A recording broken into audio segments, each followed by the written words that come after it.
Ну, хочу начать с общего вопроса для всех гостей студии. Когда я начала с того, что в республике он начал развиваться задолго до глобального тренда, что у главы Якутии цифровой помощник появился еще во время ковида. Ну, во-первых, не наврала ли я, да, когда так сказала? Действительно ли это было заранее? И есть ли какое-то этому объяснение?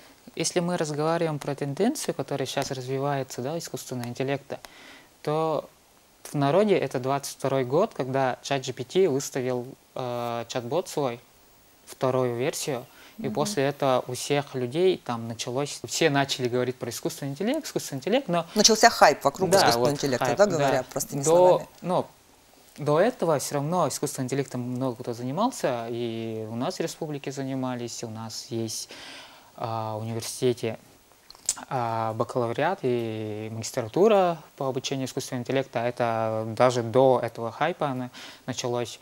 Вот. И до хайпа мы обычно, ну, в образовательной части обучали студентов, там по науке очень много чего делали. Но вот как появлением ChatGPT началось, ну, как вы сказали, хайп, и люди сейчас везде и всюду говорят про искусственный интеллект. Вот, и республика, я так думаю, не отставала так, разработок вот, по этой части. Смотрите, когда я сначала сказала, что искусственный интеллект – это вот цепь алгоритмов, способных самообучаться, да? Это правильное вообще определение с точки зрения специалистов? Ну, можно быть занудой и говорить, что искусственный интеллект подразумевает вообще в целом любую программу, которая имитирует интеллект человека, и она не подразумевает улучшение какое-то или обучение. Ну, тогда где тут интеллект? Да, обычно имеется в виду машинное обучение. Это подраздел искусственного интеллекта, который, собственно, уже будет обучаться на данных по какому-то алгоритму. А иногда это сводится до языковой модели. То есть, вот как вы сказали про чат GPT, да, и прочее, в последнее время, ну, то есть многие обыватели, ну, вот как я, допустим, да, мы понимаем под искусственным интеллектом прежде всего языковые модели. То есть те модели, которые... Ну, это генеративный искусственный интеллект называется.